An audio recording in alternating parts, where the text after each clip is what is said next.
Just look at it. Beautiful. Mint condition. Pokemon Silver, year 2000. Worth anywhere from $300 to $600 on eBay, depending if you want it mint, complete. You can get it cheaper, but it's gonna look like shit.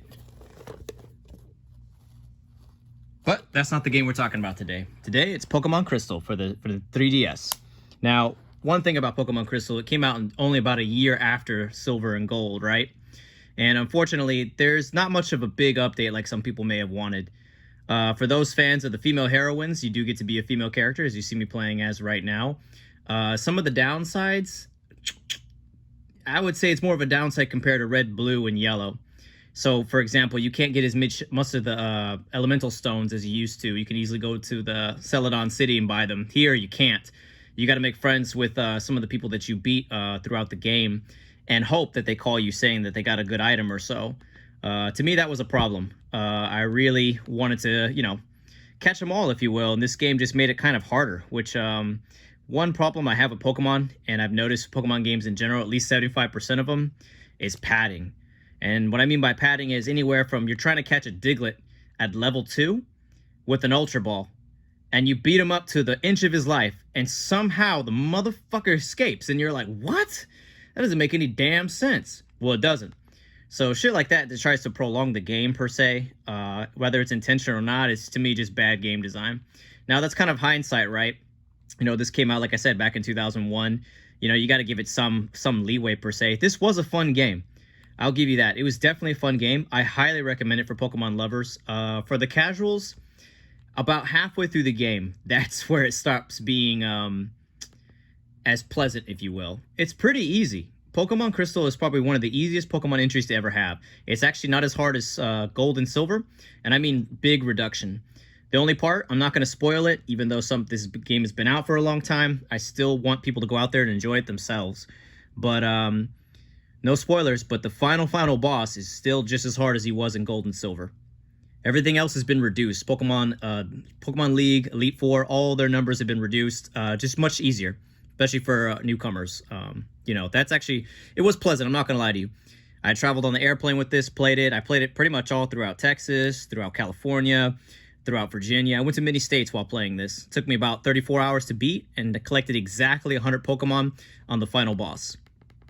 And again, no spoilers, final boss is, secret. But to those who know, obviously it's a nod to the past.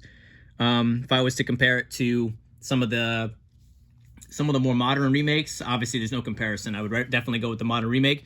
The music in here, I have to talk about the music. It is very pleasant, surprisingly. This chiptune type of music is just, it's just very lovely. It keeps you relaxed. I will say that when you get to the second half of the game, the music is okay. There's some weird selective choices, though, I find odd. Some chiptune just doesn't seem to be synthesized, It just stands out. It stands out, but not necessarily in a good way. Anyone who knows about making music, sometimes just a different beat or pitch can change an entire song.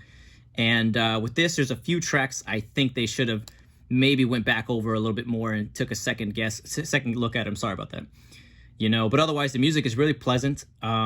It's just hard. It's just very relaxing. The first half of this game is very easy, very chill. For those, when I talk about that, that's pretty much for the hardcore. For the casuals, you might have to Google a couple things, get some directions and stuff like that. Again, your first time playing a Pokemon game at all, this is not a bad place to start whatsoever. Again, it's got the music on its side. Catching Pokemon, though, when you get to about 100, it's like squeezing a lemon juice, squeezing the lemon into the cup a little too hard. You have to kind of muster up. This will keep you active. Again, it's padding. Sometimes you can only get a Pokemon on Sunday. Sometimes you can only get them on Monday. Special events and stuff like that. And that stuff is done intentionally to prolong the life of the game. Again, that's not my cup of tea. I think there's better Pokemon games to be had. In hindsight, Gold and Silver were very fun, and Crystal is no different. There's some story expansions. I'll leave you to discover that for yourself. Trust me, it's not. You can't avoid it. You will run into the story at some point. But see how this guy's calling me right now, Ralph the Fisher. That's a guy. You put him in your phone, and they call you. And sometimes it's to your benefit. Sometimes it's annoying. They just want to say some bullshit. Believe it or not, the juggler was the most aspiring character to call me. Every time he called me, he had something good to say. He calls you after the Pokemon League. He calls you after certain moments, which is very surprising. The man's a juggler. It's some odd shit, really. But as you can see, also, you know, this is a Game Boy Color game, so you're gonna have to deal with these type of graphics and all that. And you know, again, this is an older game. It was a good time. I did like it. I don't like Pokemon padding. I don't think I ever will.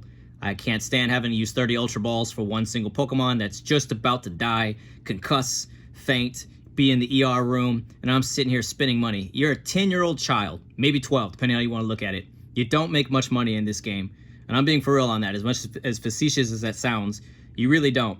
The most money you'll get is from fighting people. On the first half of the game, there's not too many people to battle. The second half, it's almost dumb annoying how many people you can fight, and the encounter rate is much higher. As you can see, I'm kind of breezing through the grass right here. In the second half, you can't do that shit. You're going to be running into stuff all day, all night. You have to have a certain tolerance for it. Now, is it that bad? No, it's not that bad. It really isn't. But everybody's mileage is different and their patience level. You know what I'm saying? There's a battle right here. So you can see my Pokemon's at level 79. That's about the level I did to beat the entire game, pretty much. You really don't need to be that high of a level to beat the first half, or the Johto region, if you will. The second half, though, it is a little bit harder. And the final boss is a jump higher. And that's kind of a fault of the game, just because it doesn't really prepare you for that, because everything is so much easier in this one. So, well, that's it. I hope you'll like this review. Try to keep it short. It's really hard to keep Pokemon short just because there's so much to talk about. I didn't even touch on all of it, but this is a casual review. There are tons of reviews that go into way in depth in this. Bottom line, this game is a solid 7. I'll always recommend it for people who need RPGs on the go. It's cute, it's lovable, the music is very pleasant. Check out SS Aqua, very catchy, and all the town's music in Johto is just very relaxing, very you know, it's just very peaceful. I was very surprised. Memory lane, it all came back to me. If you're wondering why I'm walking around, I don't want to spoil anything too much. So, yeah, man, get your steps in. Y'all take care.